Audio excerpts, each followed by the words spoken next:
Welcome to Untying Knots, Minds and Souls Untethered with Perry Clark. This program looks at mental health from unique perspectives and shows you how to manage your life by finding the knots that help you and stay away from the ones that could be a disadvantage. Now, here is your host, Perry Clark. Hello all, welcome to Untying Knots, Minds and Souls Untethered. I'm Perry Clark, licensed marriage and family therapist. If the audio sounds a little strange today, I'm recording in a very different location than I usually do.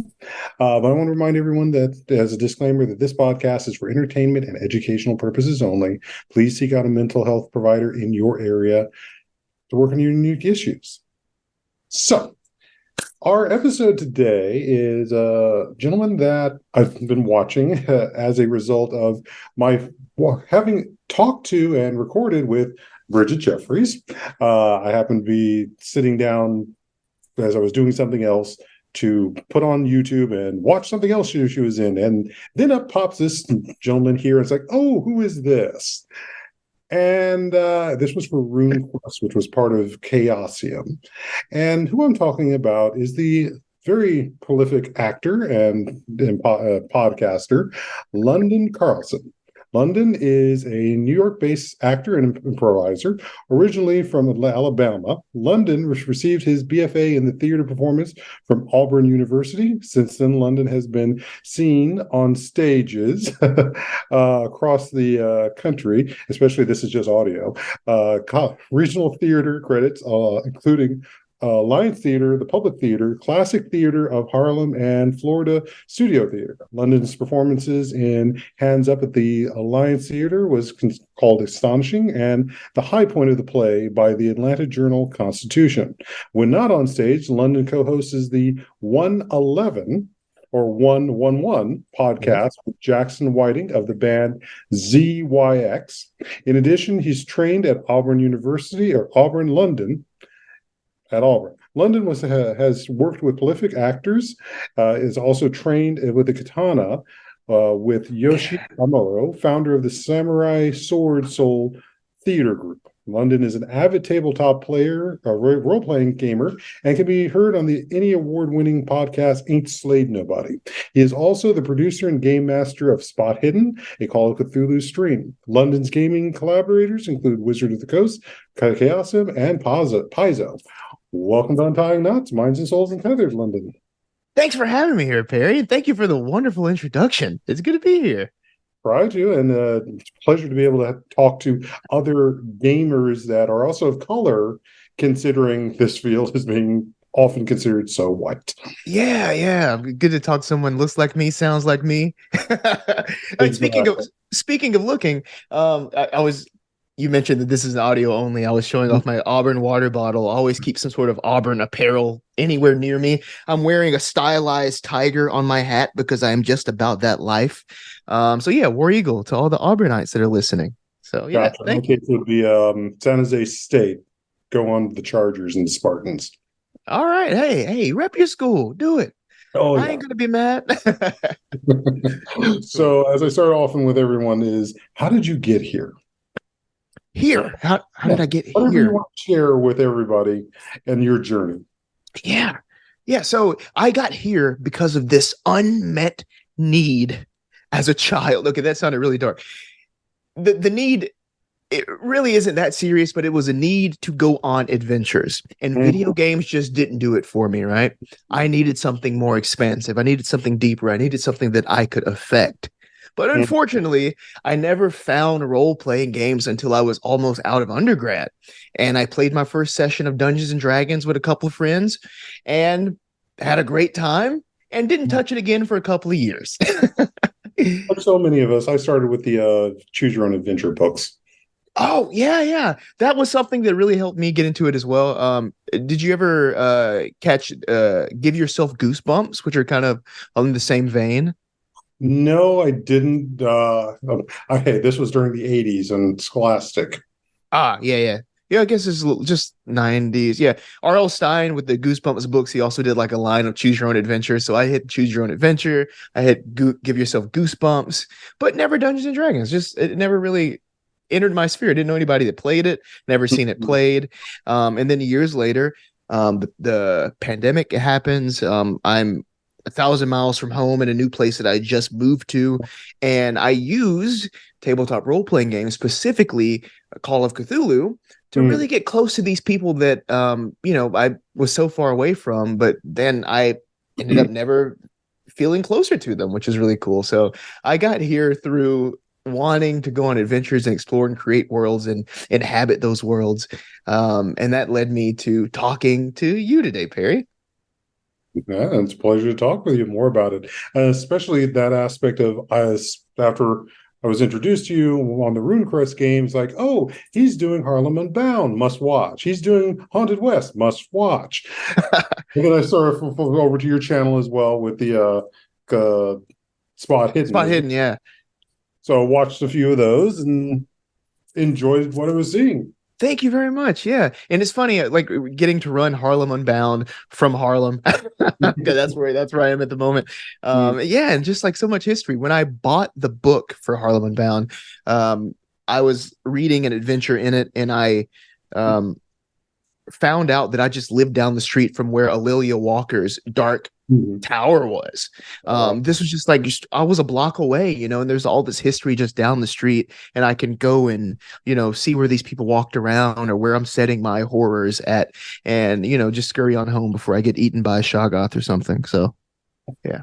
So I think that actually gets into one of the interesting places too, looking at some of the games, is being able to have this being in a much more POC or BIPOC centered environment, and also having the city landscapes that match with it and so forth. And so can you talk a little more about that, please? Yeah. Whenever I think about this, I always sort of reference to Chris Spivey, who developed Harlem Unbound. He has his wonderful sort of introduction at the beginning of the book where he's like, Lovecraft is a racist. We know that. And in this whole sort of paragraph, that sort of his thesis, in my understanding of it, is that us using these seeds and these stories and creating our own worlds and finding our own joy with these pieces that are just, sort of literarily influential, and taking our ownership of that. It's about us. It's not about Lovecraft. It's about what scares us and what scares our table. It's about the fun that we're having. And I've always thought about that. Like, this isn't about the hate. I'm going to take that hate and I'm going to use that hate to entertain other people, and also to entertain myself and my friends. So that's sort of the angle that I come to it at. But also with that book, it really shows, not really show. It's not an unknown thing. We've always been here. We've always been around. We've always had stories to tell, and we've always been an important part of the 20s. An important part of America. And it's just a very well-researched and well-written and just amazing campaign setting for Call of Cthulhu that I think everybody, regardless of background, should play. Because despite what Lovecraft will tell you or what history will tell you, you've always had a place. And this does a great job of showing that and letting you play with it. Oh, yeah. Well, one of the things because right now I'm working on writing my own game, with some help from Bridget, is this standpoint of, these are Eldritch Horrors. Do you think they even care about skin color? As long as they get soul's energy or the biomat material? Yeah, good question. Do you think? No. Yeah, exactly. Because, again, we were talking about such, this concept would seem so alien to a thing that seems so alien to us. These things that don't, I completely agree with you there. So great point. Not to mention the other thought that also crossed my mind is that when looking at, because I'm listening to someone else who's doing the old ways in the podcast, where they're doing the Mask of Nyarlathotep. And I was saying, it's like, I kind of wonder how this game would have played if it was POC characters going through some of these adventures, making some of these choices. But the other thought that crossed my mind was, we're going to all these other places and we're seeing how these cultures dealt with it. And for some reason, they didn't trigger the end of the world. Why is it once essentially white, you're Westerners get involved, it's always the end of the world? Hey, there you go. There you go. Yeah. That reminds me of, like, I don't know, like something like I think of like Get Out, where you see characters on screen saying exactly what the audience is thinking. You know what I mean? So I feel like it would play out different with, the all POC sort of group of adventurers. Like, okay, we're not going to touch that, which will obviously trigger something. What else can we do? Let's think about this in a different way, which is, I think, the thing and a great thing. Yeah. So if suggestion to you or any of the others out there is like, maybe we should try that with an all POC cast and see what happens. Yeah. Yeah. Then another question is raised, like what is it like visiting, it's sort of a globe-trotting adventure. How does that work, for or how would that play with an all POC sort of group, interacting with these different just places around the world? Would that impact your game? Like how does these cultures interact with you? Another interesting kind of thing that I think would be fun to play with, or thought-provoking to play with too. Yeah, if your table's down for that. Oh yeah, which I think is one of those things we also want to encourage with how can we play these games differently. Yes. Yeah. So even though getting the pandemic sort of brought about the reconnection with this, I'm curious, how have you leveraged it as an actor? Yeah, well, I see it as sort of like an extension. It's like it's an opportunity to inhabit something else. And in terms of like a game master, which is mostly what I do, I mean, I don't play as much as, running games. You get to inhabit a lot of different people and being able to keep track of storylines and people's personalities and histories and voices and their behaviors and what makes them different from, the other characters that you have to inhabit. I think it's a great exercise, and also a great exercise in improvisation, obviously, where you have to sort of, think in these ways, but also cement certain things. What are the core pieces of this character? What makes this character immediately not only recognizable, but allows you to slide back into them easily if you need to jump back into them? What are those things? And building up skills to break down characters like that, you can translate that to your other work, whether it's theatrical, on film. What are the pieces of this character that I'm portraying? And how can I slide into that out of my own life into this character, and then, vice versa. So I think it's an interconnected and beneficial thing. So I think that's why a lot of actors and theater people love playing Dungeons and Dragons or any other tabletop role-playing games because of that, because of opportunities like that. Very much so. So then I'm curious then so I say those of us in the mental health field, the aspect of that used it during the pandemic to be able to stay in connection for yourself. How has it also helped you with your mental health? Oh yeah, it's helped tremendously. Again, like I felt like there was this need that I had always had was like filled. Like it was like an itch that was scratched, and like in a way that I just needed. And it allowed me and sort of gave me permission to, I know I mentioned imagination and things like that, but to get out of my own head and to get into community and to sort of, make that community. Because again, I had just moved to a new place 1,000 miles away from my home, and it would be so easy for me to just lock myself away in this solo environment and in this own sort of like vacuum. But I got to meet so many new people because of this, playing online or playing with like old friends or, and eventually even meeting other people across the country, meeting Bridget, meeting you. It really allowed me to do the harder thing, I think, which is opening up and reaching out in a time where it would be so easy to just turn inward. And so I'm very thankful for that. And it's life-changing, not even just like for like, I don't know, any sort of professional reasons or playing in front of people, just in general, truly. So if you had to give the advice to other people of color to play these games, what would be your pitch, not just from the acting side of it, but also from the mental health side of it? Yeah. So my pitch would be this field, and there's so many games within the sphere of tabletop role-playing games.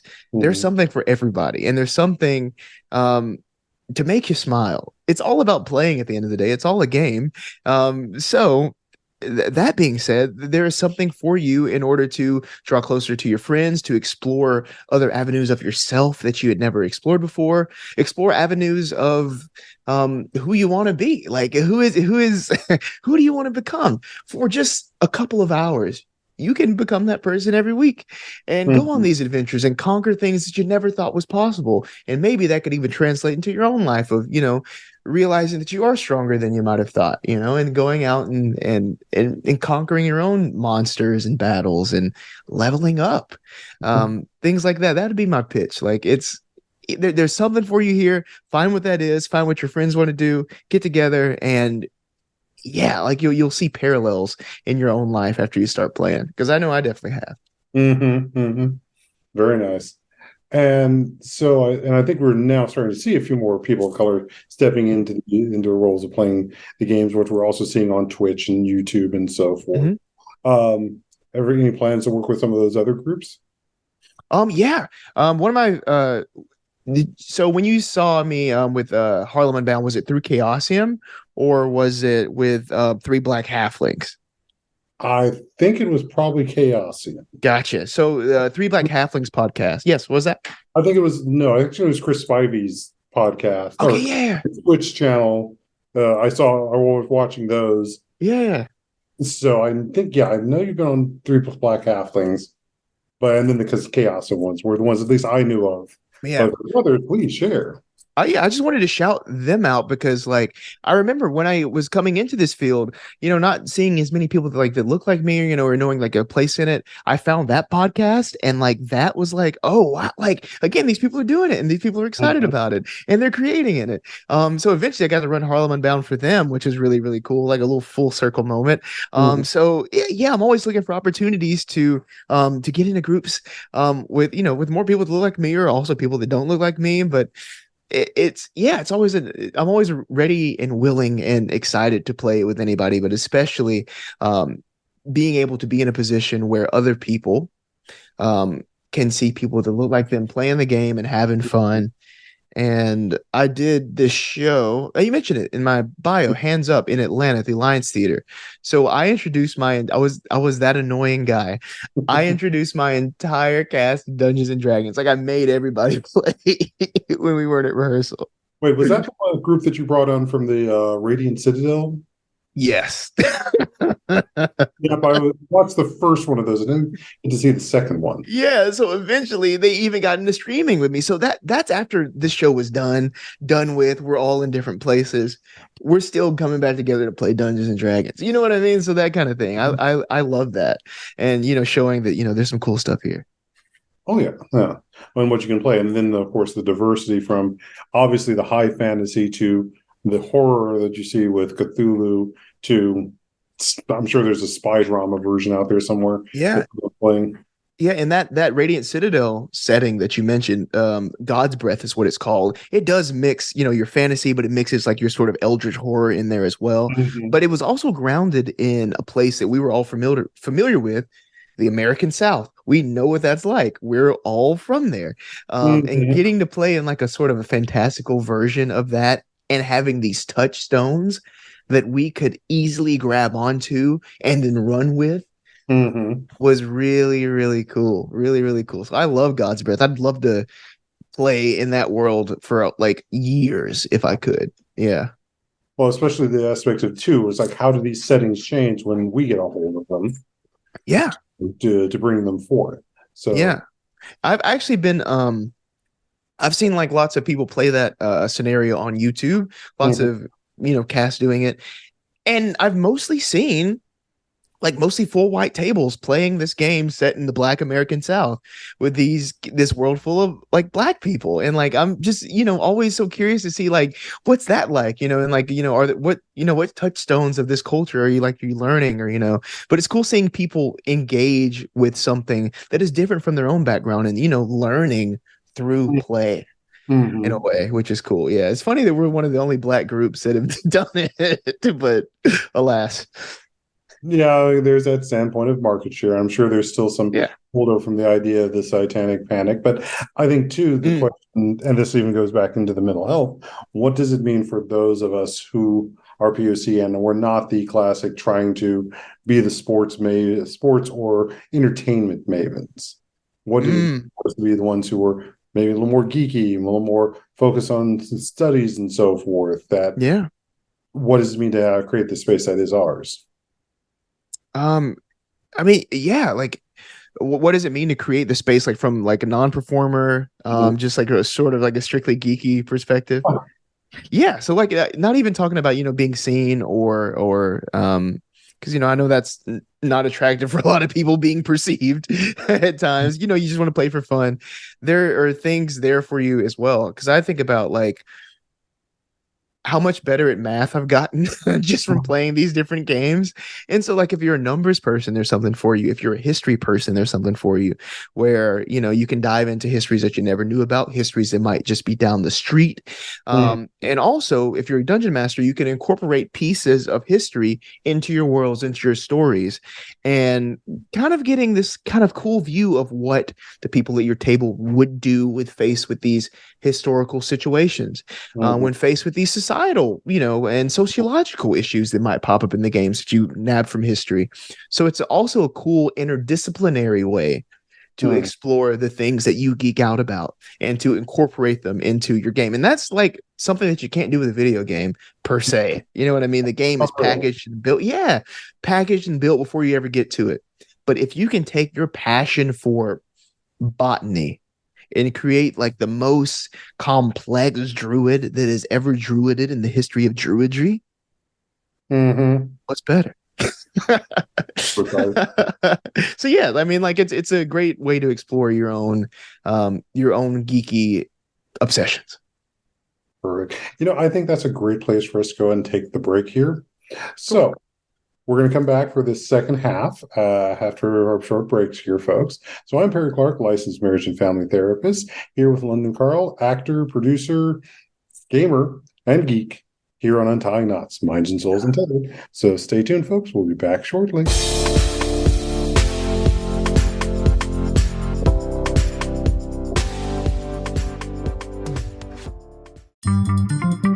Voice America is on LinkedIn. Connect with us today. Our lives and the world around us can get messy and frustrating. Untangle and Grow Counseling's focus is to untangle that mess and make sense of it so you have a good foundation to build and grow from. Visit us on the web at untangleandgrowcounseling.com. Perry Clark offers individual psychotherapy, couples and family therapy, and adolescence therapy from a variety of coping materials and resources.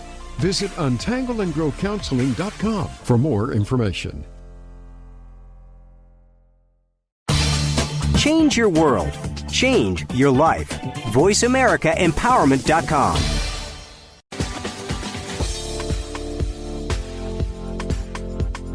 You are listening to Untying Knots, Minds and Souls Untethered.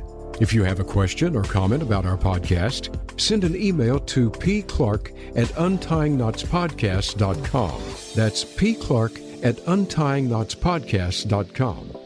And now, back to the program. Welcome back, folks, to Untying Knots, Minds and Souls Untethered. I'm Perry Clark, licensed marriage and family therapist, here with London Carlisle. It's a hard ass name, Perry. A bunch of silent letters and stuff in there, And I'm dyslexic, and yes, just anyone who's been listening consistently knows I managed to screw somebody's name somehow, some way, even though I don't intend to. No worries at all. I can't say the other word for attorney. Litigator, you mean esquire? Well, it's something even simpler than that. Solicitor? Simpler than that. Like it's not an attorney. It's I need to go to my LAWYER. I can't say that word. Lawyer? I have to think about it. Lawyer. Naturally, with my Alabama accent, I go lawyer.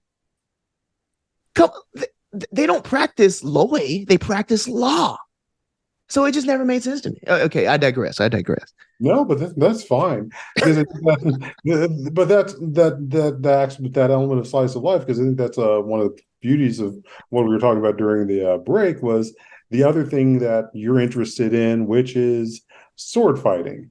Yes, I love sword fighting. Because I'm suspecting, like most people, if you didn't watch a samurai movie, you probably watched Star Wars and you wanted to basically spin around with the lightsabers. Yes, indeed. And I was the Star Wars kid. I had all of like the 3.75 action figures from like the Phantom Menace on. Well, that's when I was kind of born. So from there I could get them, or my folks could get them for me. But I was enamored with Star Wars, and so I've always really liked like the lightsaber fights and things like that. And eventually, once I was in New York for like an internship over a summer in 2018, I found this theater company that does these classes in stage combat, but specifically like it's like a blend of sort of stage combat, but also traditional Japanese swordsmanship. That company is called Samurai Sword Soul, headed up by Yoshi Amao. He's also a phenomenal actor. He plays anime Yogi in the Jellystone show. He was the host on Japanesey, which was on like Disney XD. Dope actor, but also an amazing swordsman, martial artist. And so I've been taking that class, like on and off since. So for probably like 5 or 6 years now, which is really cool. And that just gives you like, so many skills outside of, just like on a stage, if you're in some sort of piece dealing with swords, like it just helps your sort of bodily awareness. It helps you really connect with how you move through space and being aware of other people. Because if you're swinging this like big hunk of wood around, you want to make it look like it actually is actually connecting and like it looks real and fun and engaging. But at the end of the day, you can't hit somebody in the head with it. So knowing where people are, and if you have like, if you're one person, there's like a dozen ninjas coming at you, knowing where other people are, so that it's all very safe but also fun, for an audience watching, which is cool. Right, and with especially with all the Marvel shows, we've seen more than enough or coordination to have to go into those fight scenes. Yeah, it's so much coordination that goes into it. We do this one thing in the class called Kikari Kaiko, which is where, again, one person versus the rest of the class. And Yoshi will like turn up like this like music and we just go at it, but it's all very concentrated and all very sort of like safe, and we're really applying the things that we were learning and the repetition that we were learning and everything. And it's a great company. If you can, they travel all over the country doing their shows. They do Japan festivals. They do a big one in Atlanta every year. They're doing one in Brooklyn this weekend that I'm going to. I'm not in the company, but I will be there supporting and cheering them on and watching the actual company do it. But it's great stuff. Samurai Sword Soul. Check those folks out. Those good folks.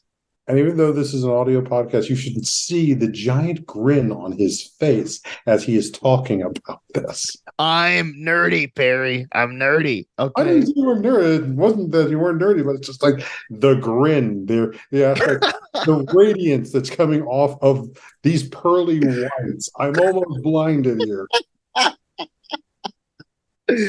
Oh, thank you very much. That's so nice. Not a problem.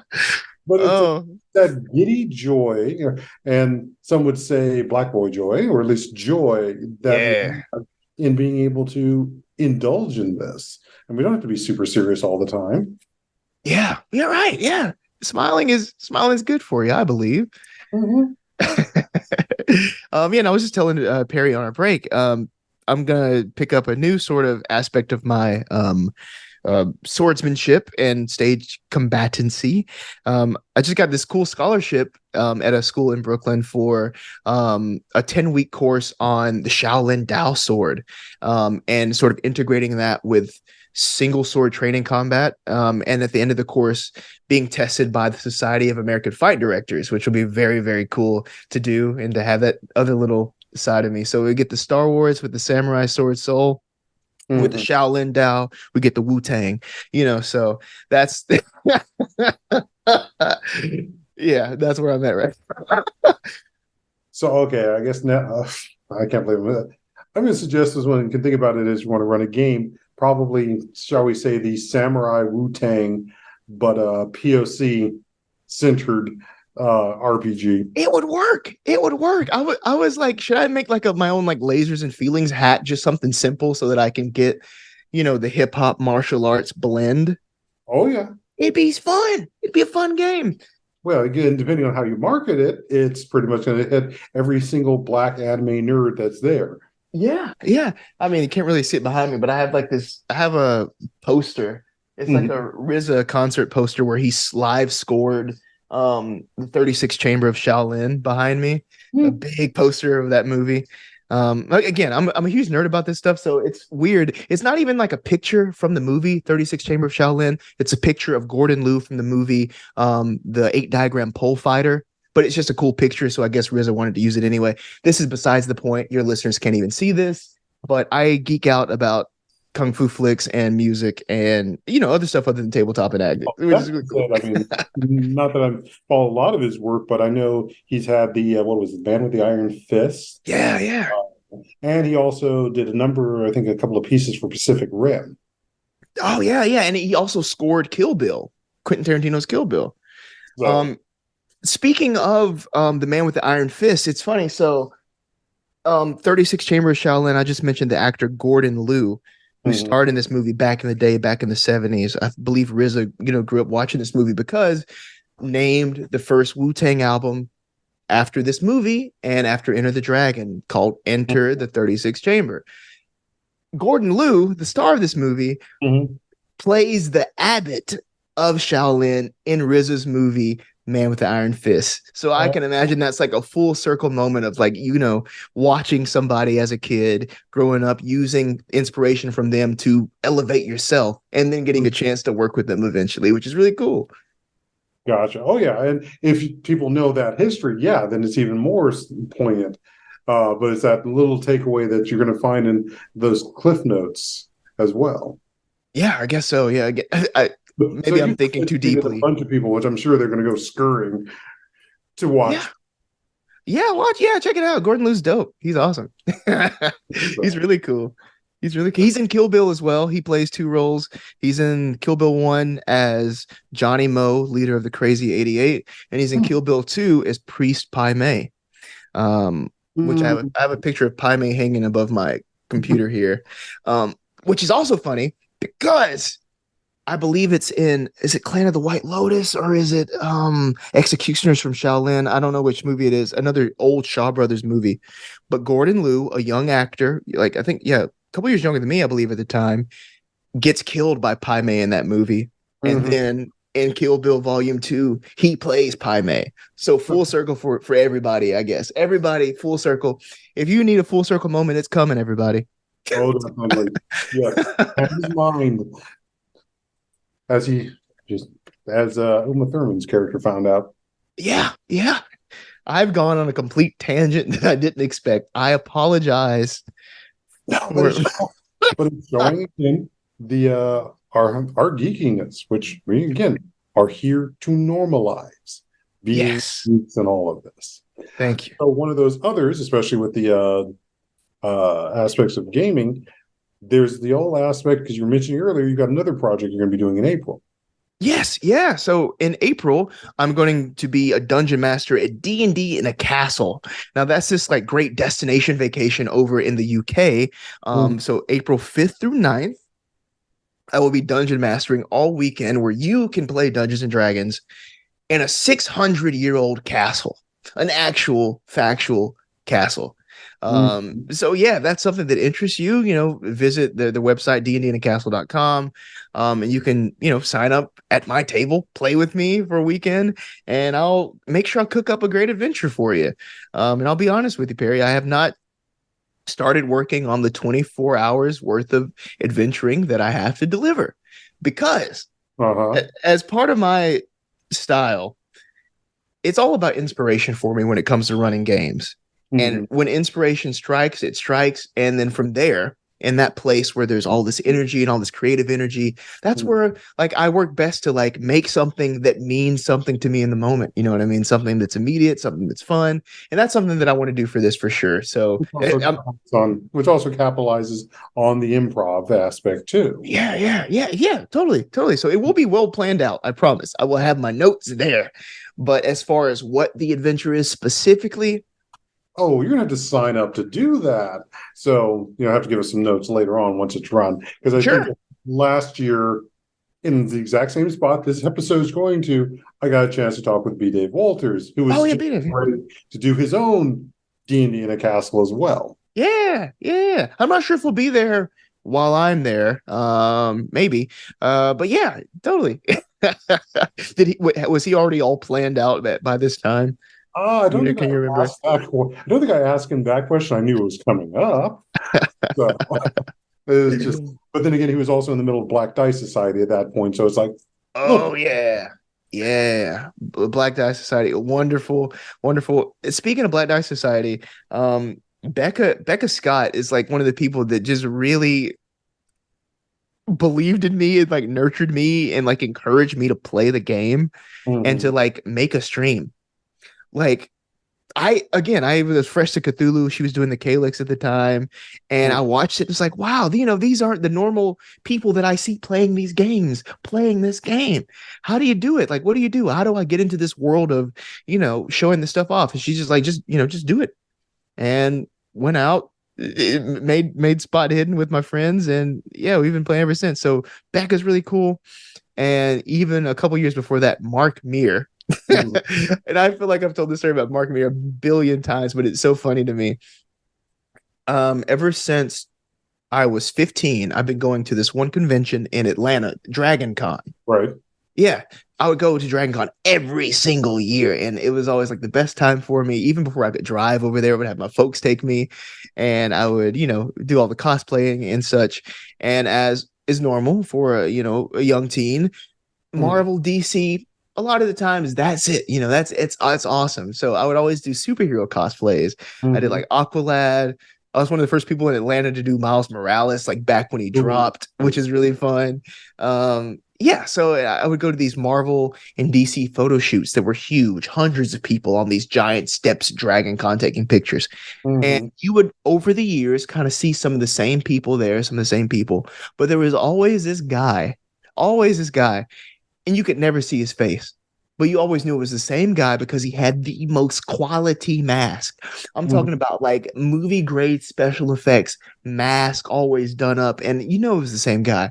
Eventually, I went and talked to him, found out he'd been coming to Dragon Con since before I was born.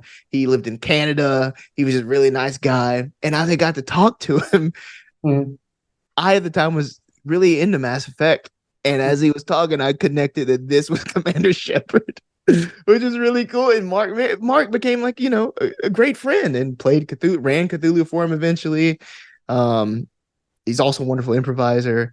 So yeah, I was really geeking out over Black Dice for just like, just a bunch of wonderful people rolling dice together and telling horror stories, which I was very much watching his bookshops of Arkham, and I'm looking forward to Graveyards of Arkham. And so forth. And as you were saying about Becca, that's also how Bridget got into all of this when I interviewed her. Hey. Yeah, as is, she's got her for Symphony. She has her Twitch stream, which gets rebooted over onto YouTube, which I've been a player in a number of her streams now too. So there's all of that, and I consider that one of the benefits that I know for my own mental health is useful being a therapist as well. So to that point, what do you think is one of the myths and realities around mental health? Myths and realities. Especially as a POC, doing a little actor and dealing with streaming too. Yeah. A myth, I think, is that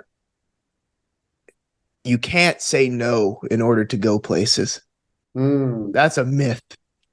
And I feel like that's not a helpful myth in the slightest. I don't know, killing yourself over and like stressing out over things that are just breaking you down, and not being able to check in with yourself and listen to yourself when you need rest, or when you again, not paying attention to like your own signs of how you're feeling, and what calls to you, what you have the energy for. Not listening to those things can be very damaging, and feeling like, oh, well, I'm going to miss this opportunity, or I'm going to miss out on this, or miss out on that if I don't just do it. Mhm. You don't have to always do everything all the time. And that's something that I had to learn, And so I think that's a big myth that should be dispelled, and that it's okay to take care of yourself. And I feel like with your podcast and with your show, that's one thing that you're really publicizing, and really, letting people know it's okay, especially, being POCs, where are just Yeah, taught to work hard. If you want to get it, you got to work harder than everybody else. You got to do it. You got to go for it all the time. Always be on. But exactly. you don't have to always be on, which is something that I had to learn. I think that's a big myth, and I think that's something that should be talked about. Oh yeah, well, the productivity, and then also having to be 110. And I know also living with the dyslexia aspect, it feels like I have to sometimes operate it at 120 just to even make up for that. And how have I pushed myself in the past, and how it's like, oh no, I'm not doing that. Yeah. I think one of the things that's hitting a lot of us, especially after the pandemic, with what are we working for and why. Yeah. And it takes sacrifice. It's nothing's free. Your energy is spent. A lot of the times, and again, just being in tune with how you're feeling, how you're doing, and moving from a place of concern for yourself and of knowledge of yourself, instead of a place of like, how can I get to this place as quickly as possible? Mm-hmm. Yeah. Exactly. So that's one of the things we have to keep in mind. And there is also that pleasure if we're playing a game, why we have the journeys on the road to get to know the characters and slow down. It's not always just bust into the castle. You're right. Right. Yeah. And sometimes it's all about the journey to that castle, or the journey to destroy the ring. That's when I think about a long journey. That's a journey. Anyway, yeah, exactly. Like, I totally agree with you on that point, and that can be most of the fun a lot of the times, and discovering who your characters are, discovering what they really want. What are we working for? Mm-hmm. And I like incorporating that into my games. What are your characters working for real? Not just like the goal of my game that I've set out for you. What does your character want? What's important to them? And then incorporating those pieces into the game as a part of the story, giving you a chance to really connect with those things and see those things, to show that it is bigger than just the adventure, or bigger than just the horror. There is heart that's at the core of what you're doing. There's a heart at the core of what we're doing as we're playing this game, and there's heart at the core of your characters. And thinking about that while you're playing can help you think and be more conscious about that in your waking life, which is cool. And I think that's a beautiful place for us to go ahead and end on. So where can folks find you if they want to follow more of your work? Yeah, find me on the socials at London Carlisle. Again, there's like some silent letters in Carlisle. So watch out for that. I'm sure it'll be in the descriptions of any of this stuff. But yeah, follow me there, but also follow D&D in a Castle to stay tuned on my game and on the other games you can play with people that have been friends of the podcast, such as B. Dave Walters, which is really, really fun. So yeah, there, D&D in a Castle and at London Carlisle. That's me. Thank you so much, Perry. Not a problem. Thank you for being here, and thank you for taking this recording. And so stay tuned, folks, because we'll have more coming out for the rest of this year. Let's see here, time-wise, this is going to air at the end of October. So the following month, you also want to check out David Archer's book, who's not only talking about psychotherapy from an anti-racism standpoint, but we also talk about his Afrofuturism book, Black Mountain, as well. So check that out, and stay tuned for the rest of this year.